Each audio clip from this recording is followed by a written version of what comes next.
اس تصویر میں ایک شخص ہاتھی کو پیچھے سے دھکیلنے کی کوشش کر رہا ہے، لیکن ہاتھی اپنی جگہ سے نہیں ہل رہا۔ یہ اس مسئلے کی علامت ہے۔ پھر دوسری تصویر میں وہی شخص ہاتھی کے پیٹ پر بیٹھا ہوا ہے اور آسانی سے آگے بڑھ رہا ہے۔ یہ مسئلے کا حل ہے۔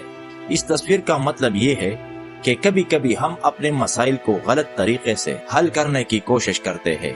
ہم ایک ہی طریقہ بار بار استعمال کرتے ہیں لیکن نتیجہ نہیں ملتا۔ ایسے وقت میں صرف زیادہ محنت کرنا کافی نہیں، بلکہ اپنا طریقہ بدلنا بھی ضروری ہے۔ اگر ایک راستہ کام نہیں کر رہا تو دوسرا راستہ تلاش کرو۔ اگر پرانا طریقہ ناکام ہو رہا ہے تو نیا طریقہ آزماؤ۔ یاد رکھیں، مسئلہ ہمیشہ آپ کی طاقت سے بڑا نہیں ہوتا، کبھی کبھی صرف آپ کا طریقہ غلط ہوتا ہے۔